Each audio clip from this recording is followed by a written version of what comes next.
as we were talking about behind the meter projects, I think it's a decent time to sort of step back and evaluate what different options folks have instead of the grid. And I think, with the rise of behind the meter sort of becoming a trend, I think it grew over from a previous 3% to 5% of projects within tertiary markets. So, we were having a lot of market migration from overly grid saturated markets to markets that now have excess land, excess, power plants. For example, Pennsylvania, a lot of projects have come up there that have on-site behind the meter power, similar to Texas, and they're exploring a number of different types of power. For example, gas plants seem to be the fastest bridge.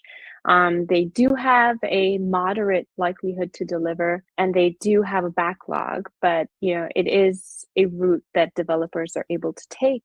And I think that in light of that, we've also had a renewable comeback of sorts. I think the last 2 years sort of left us feeling a bit pessimistic about the route that renewables were going to take. But a lot of renewables have come back into the mix of power because they're quick, they have a high likelihood of deliverance, and they're able to have rapid deployment where sites and interconnection exists. And we see solar and wind also, tapping into VPPAs. For example, in Wyoming, a lot of data center folks will sign VPPAs to get their power directly from wind farms. So we see that there's become an increasing trend in sort of leveraging those renewable powers.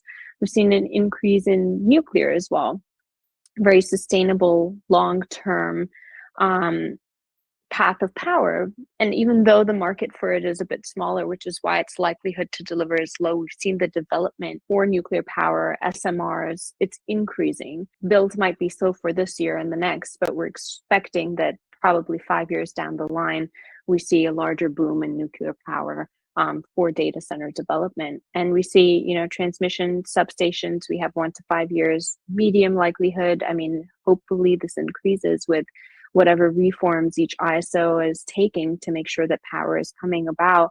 And we see that behind the meters are easy for data center developers to build, but there are a lot of regulations that come with it.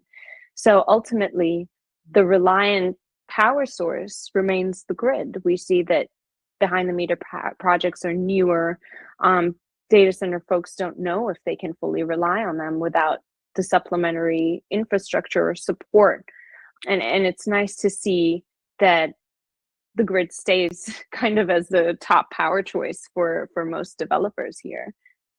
In my job, having a lot of people seeking data every single day around siting, we're seeing a lot of natural gas producers or technologists in that regard asking that exact question. They're saying, hey, we want to understand the offtake capacity just because our clients, they're excited about being able to have power basically immediately from their relationships with natural gas providers and turbine providers. But that they ultimately want to see for the long term where they can get power not only from natural gas, but also from the grid and all the various sources there.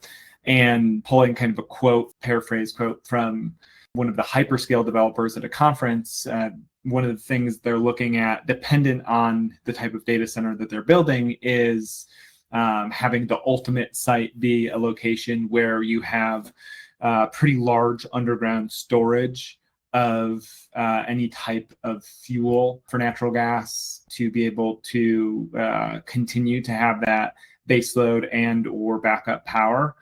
And then also have the grid just making it so that then they can essentially just play the ultimate arbitrage. And for those of you that are developers, you can see where having all of those different sources can be a really pretty powerful game to play in terms of being able to use power from the cheapest source and sell power when it's most expensive, and really be able to have the best of all worlds, which is to not only have resiliency for the data center and all of the benefits that provides, but also make money off of all of those resources. So that's been fascinating to see. There's all kinds of technologies that you may all be seeing that are popping up in that regard. I recently saw a pitch from, it seemed like a fairly credible turbine producer, but essentially they're promising as quick as 6 months to having megawatts worth of power, and it's modularly